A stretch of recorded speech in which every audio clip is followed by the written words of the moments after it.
What's good, YouTube? This video is going to be about how to evaluate a man's family, or at least that was the question. I'm not sure if that's where I'm going with this, but I'll do my best. Somebody asked me, and please stop trying to correct. I don't give a damn if you like to pronounce every letter in the word ask. Please stop that shit. You're annoying. Anyway, somebody asked me how to evaluate a man's family. I truly believe when you marry a man or are looking to, you're also marrying the family. What do his parents' relationship tell you about a man and his potential for fuckery or commitment, or how he treats women?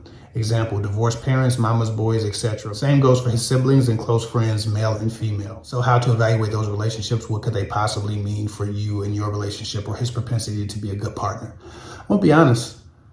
I don't put a lot of stock in that stuff. And I know a lot of dating coaches and people in the relationship world might think that stuff means a lot. And it can be very, very indicative of what a man becomes and what a man is.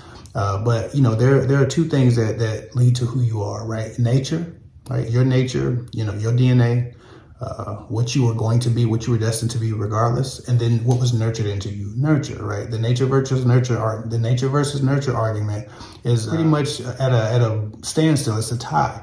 I don't know. I feel like too often we put a lot of emphasis on a person's background because we're hoping to project or to predict, the future with the person, but it's just not always a clear road to figuring out what the potential of a person is. I'll give you an example. My family is kind of fucked up in some ways. They're not the greatest, most close-knit, most clean, most successful, most this or that. If you're looking at the totality, if you're looking at the whole thing, the bigger picture of my family, I didn't grow up around a bunch of crazy successful people who had a lot of great things to, offer. There was love. I had a very loving mother, but man, my family is kind of distant and troubled. A lot of people, at least, when I grew up, that's what I witnessed. So I'm not that way. I'm not screwed up. I'm not effed up. My family that I'm raising, that I'm building is doing amazing. We're thriving and everybody's happy and healthy and whole.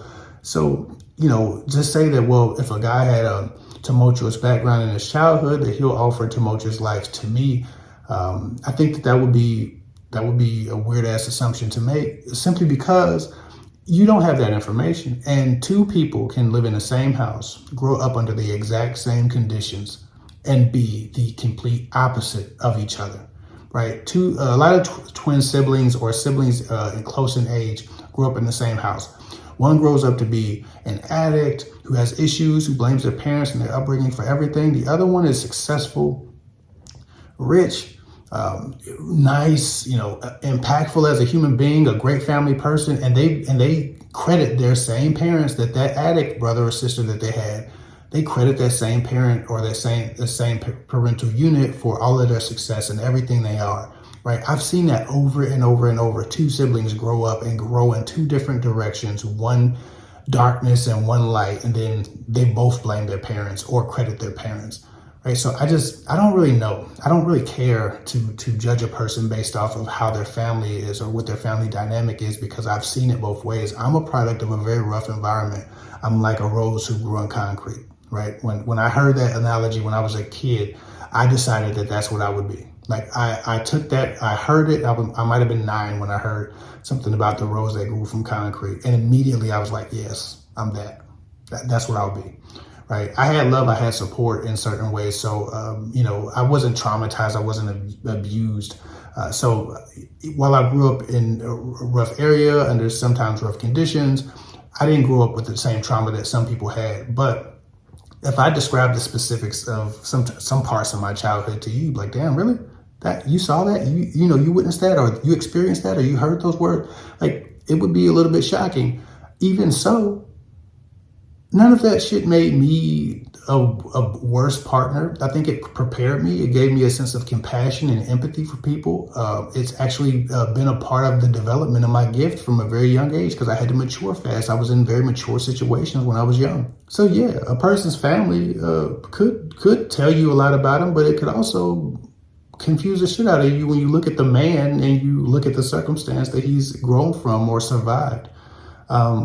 You can't know a man's potential for fuckery or commitment or how he treats women. There are a lot of mama's boys who love their moms, who still tell their moms all the business, who do everything for their mothers, who disrespect women, who use them, who abuse them, who beat them, who rape them. Like, there are still guys who are mama's boys to the core, who are terroristic to women.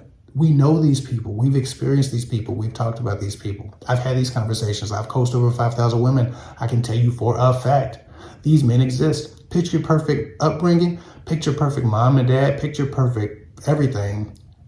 They're heathens from hell who operate in darkness and wickedness and project toxicity everywhere they go.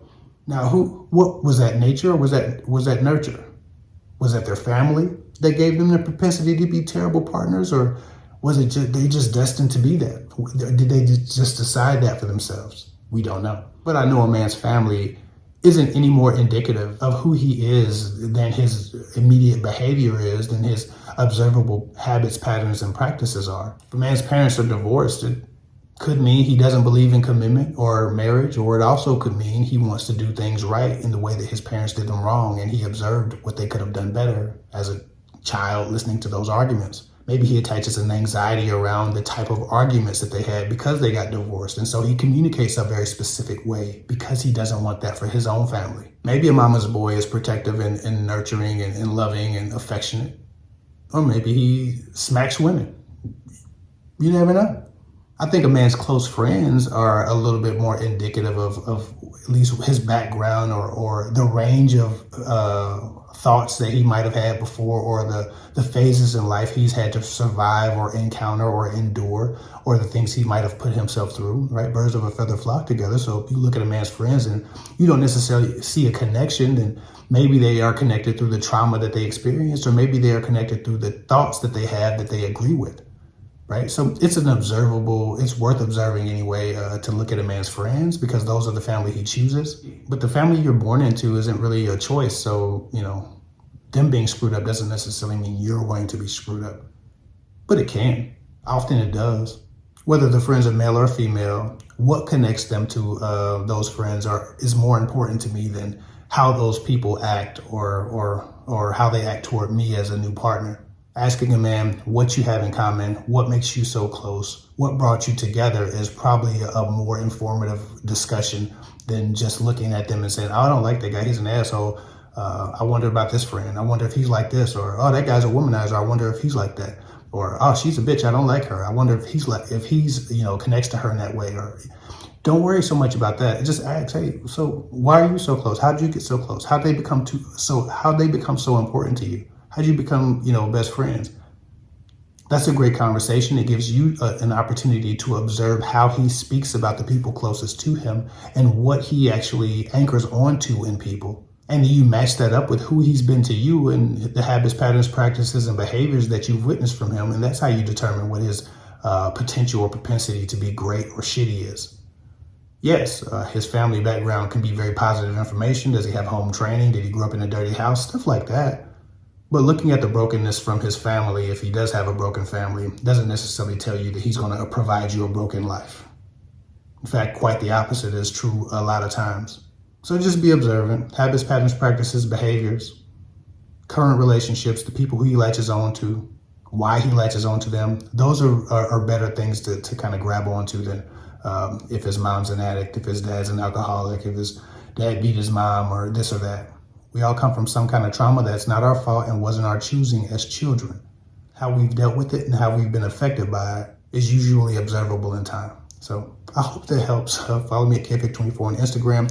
If you have not subscribed, please subscribe.